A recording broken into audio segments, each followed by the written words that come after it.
बिना पढ़े ही सनातन धर्म पर ही ज्ञान बांटने की आज एक प्रथा चल पड़ी है। प्रथा के अनुसार ऐसा ही एक और ज्ञान आजकल खूब बांटा जा रहा है कि मूर्ति पूजा गलत है, यह पाखंड और अंधविश्वास है, या मूर्तियां अध्यात्म की शिशु कक्षाएं हैं, या मूर्ति पूजा एक प्राथमिक कक्षा है, या वेदों में मूर्ति पूजा का खंडन किया गया है, या वैदिक काल में मूर्ति पूजा नहीं होती थी, या आदि शंकराचार्य मूर्ति पूजा के विरोधी थे आदि। लेकिन अब ऐसे ही ज्ञानियों से मेरा सवाल यह है कि यदि वैदिक काल में मूर्ति पूजा नहीं होती थी तो ये 12 ज्योतिर्लिंग क्या हैं? हमारे सभी ज्योतिर्लिंग इस बात का स्पष्ट प्रमाण देते हैं कि मूर्ति पूजा हमेशा से ही होती आ रही है। यदि मूर्तियां अध्यात्म की शिशु कक्षाएं हैं या मूर्ति पूजा एक प्राथमिक कक्षा है, तो क्या भगवान श्री राम भी अध्यात्म की शिशु कक्षा में थे, जो शिवलिंग स्थापित करके शिवजी की पूजा करते थे? उदाहरण रामेश्वरम शिवलिंग। भला शिवजी का उनसे बड़ा भक्त कौन होगा? वे तो शिवजी से सीधे ही संपर्क कर सकते थे, पर फिर भी वे मूर्ति पूजा करते थे। यदि वेदों में मूर्ति पूजा का खंडन किया गया है, तो राजा दशरथ क्यों श्री नारायण जी की मूर्ति पूजा करते थे? प्रमाण इसी वीडियो में आगे देखिए, जिनके लिए वाल्मीकि रामायण में स्पष्ट कहा गया है कि महाराज दशरथ वेदों के विद्वान और महान तेजस्वी थे। रेफरेंस बालकांड सर्ग 6 श्लोक 1। श्री राम सांगवेद के यथार्थ विद्वान और संपूर्ण विद्याओं में भली भांति निष्णात हैं। रेफरेंस अयोध्या कांड सर्ग 2 श्लोक 34। सीता जी और रुक्मिणी जी भी गौरी मंदिर में जाकर पूजन करती थीं। यानी सभी वेदों के विद्वान तो मूर्ति पूजा करते थे, और फिर भी आज के कुछ लोग वेदों का ही नाम लगाकर यह प्रचारित करते रहते हैं कि वेदों उपनिषदों में मूर्ति पूजा का कोई उल्लेख ही नहीं है, या वैदिक काल में मूर्ति पूजा नहीं होती थी।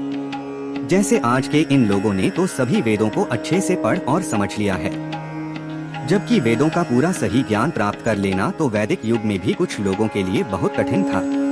लेकिन आज के कुछ लोग ऐसे धड़ल्ले से वेदों का ज्ञान बांटते फिर रहे हैं, जैसे इन लोगों ने सभी वेद पढ़ और समझ लिए हैं।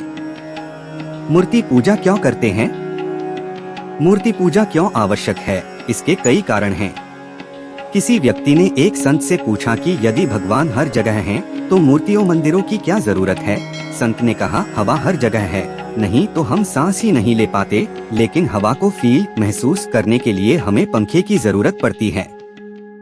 मूर्तियां और मंदिर हमें उस ब्रह्मा या ईश्वर से जुड़ने का माध्यम बनकर हमारी मदद करते हैं। ये हमारे लिए एक सेतु का काम करते हैं। इस सेतु का निर्माण हमें ही करना पड़ता है अपने लिए, और इस सेतु की रक्षा भी हमें ही करनी पड़ती है अपने लिए। मूर्ति पूजा का आध्यात्मिक महत्व। आप असे अनार पढ़ते हैं तो आपका उद्देश्य अनार को जानने का नहीं होता, बल्कि अ को जानने का होता है। जोर है अनार पर, लेकिन उद्देश्य है अ के विराट उपयोग पर। ठीक उसी प्रकार मूर्त को जानकर ही आप अमूर्त तक पहुंच सकते हैं।